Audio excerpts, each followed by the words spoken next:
Hello everybody. You may hear the fan in the background. I apologise about that. It's 45 degrees here at the moment and we're all sweltering, we're all very hot. Supporters have asked me to keep the videos going and there are some more explanations that people want. So I'm going to deal with three very brief points today.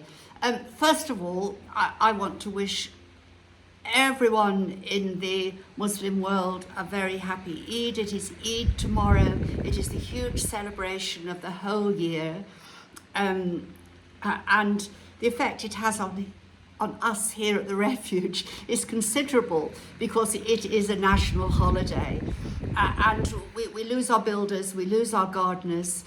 The people who look after the donkeys are wonderful and they will come in over Eid. They come in two shifts, some come in the morning and some come in the afternoon. Ayoub is working around the clock, getting food in and making sure everyone's paid and they give their bonus for Eid and so on and so on, you can imagine. So for us personally, for Charles and I, while we wish everyone well, in terms of running of the Refuge, it will be a relief next week, and next week my daughter arrives and I shall have some more help, so that will be great. The points I wanted to raise with you today are, I've been asked questions, and I've been asked questions about our authenticity and registration, and I've always been very frank and upfront about how we are registered. We're registered as an association here in Morocco and in the UK as a charity in the UK. And our accounts are online and it is authentic. Our legal position is stated online. Now, I suppose I'm being a bit bold here and I may be speaking out of turn. I don't want to offend anyone, but you will be aware that with the dreadful circumstances of the last week or two and the donkeys that have been seriously abused, there appear to have been some sort of, dispute between associations.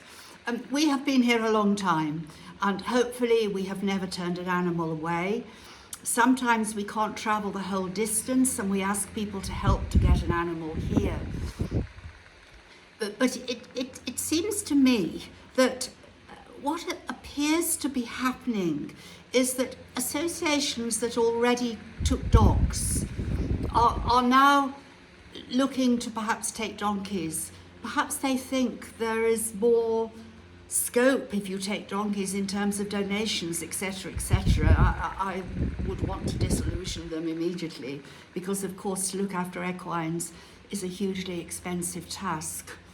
But I'm sorry, I wanted to touch on that briefly because we've also heard on the grapevine that there are some Moroccan associations run by Moroccans who are coming up, who quite resent the fact that I may be English, and this should be left to Moroccans to do. Couldn't agree more. And in fact, I'm very sorry that Charles and I are English, but that's the way it is. Because we're English, we were able to bring with us what we could and invest a huge amount of money in developing the land, and we employ 18 Moroccans. As I have said before in previous videos, it is a Moroccan charity. Now, one of the associations who did take a donkey, the one that we have taken to court in Safi, has come out and stated their legal position, perhaps in a response to some of the things that I was saying, and they have said that they are registered with the prefecture in Marrakesh. Now, I want people to know exactly what registration means. The prefecture in Marrakesh is the police headquarters, and the registration of a charity is nothing to do with the police. When we register as an association and a charity here, I've told you before, we have to have a meeting of everyone in the village. We have to have the local Qaid on board. We have to submit all our papers. We have to have the trustees. It then goes to the region. Eventually it ends up in Rabat, and that is where we get our authorization. It is nothing to do with the police. So because people say we are registered, they may in their own minds believe they are registered, but really what you should looking for with authenticity is to look at the address of the registration and, if possible, the registration number. That you should be asking people to be quite upfront about that. Sorry to raise it, but I have been asked, and I don't want to do down any splendid work that other organisations are doing. The next thing is, why don't we take dogs? Now, we have some dogs here, our own dogs, and we have taken the odd dog that has been left here and we have nurtured and cared for. And the two charities I have the closest association with in Agadir and Tangier predominantly take dogs, and they have part of their land separated off for donkeys, but they don't have donkeys in any way, or equines, the numbers that we do. And I want people to understand that we have to understand the animals, and donkeys, horses, mules are herd animals. They live in herds. If they come under attack, they use the flight syndrome. They flee together as a herd. And that is why baby donkeys are born fully formed so that they can run with the herd when there is a danger.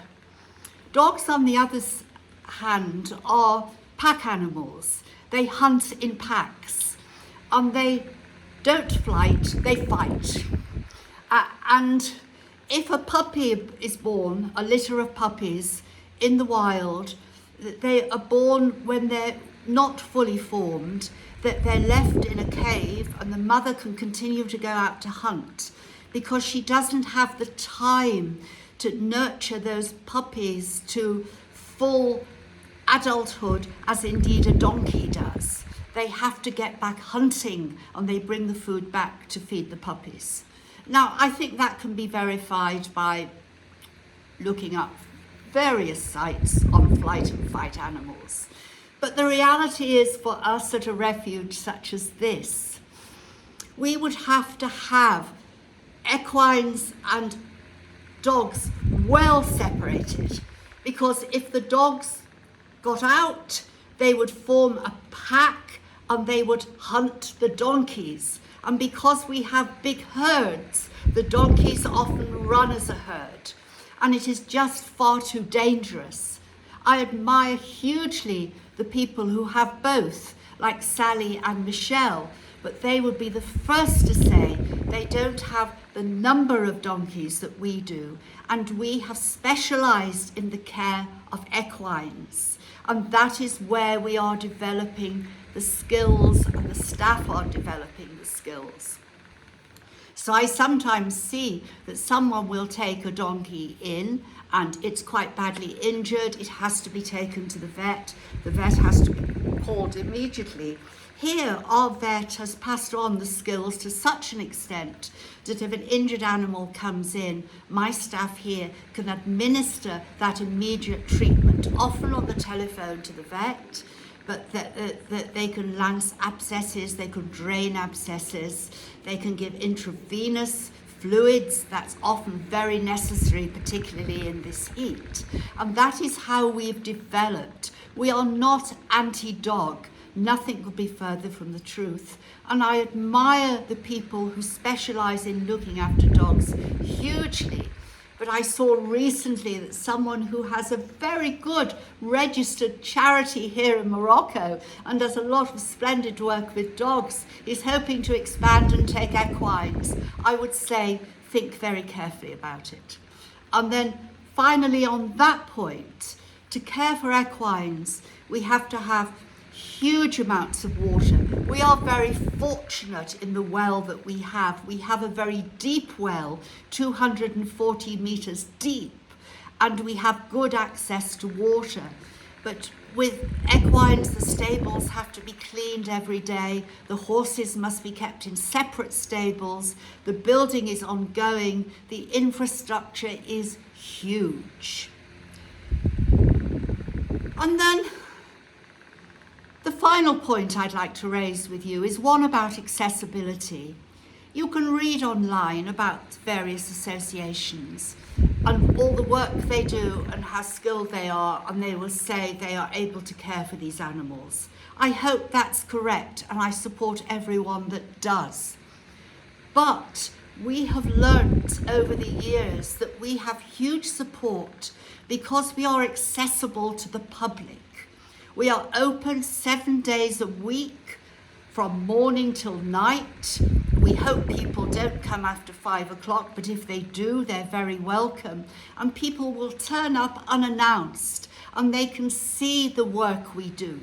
They can see the equipment. They can see the men working with the donkeys. So they know that what I post on Facebook or on other social media channels is correct. And they will often say that when they see it in the flesh, it is even better.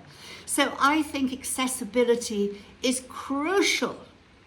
If we have to rely on donations, and for goodness sake we do, we have, we're knocking on for nearly 300 equines now. We couldn't possibly fund that out of our own resources and our own pensions.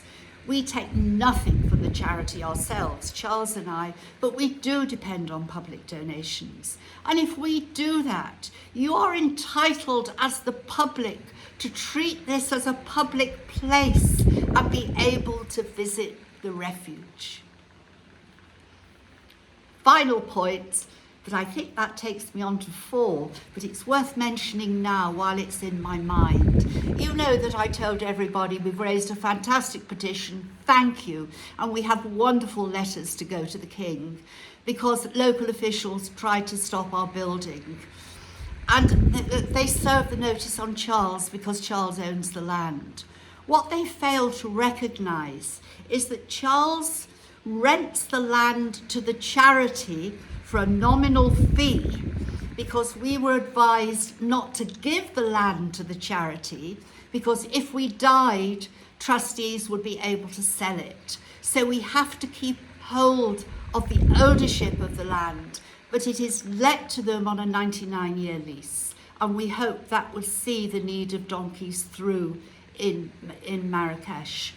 So if action was taken, it shouldn't have been taken against Charles as an individual and the owner of the land. It should be against our charity, which of course is registered in Rabat. And in our constitution, we are there to provide care, medicine and shelter for the animals.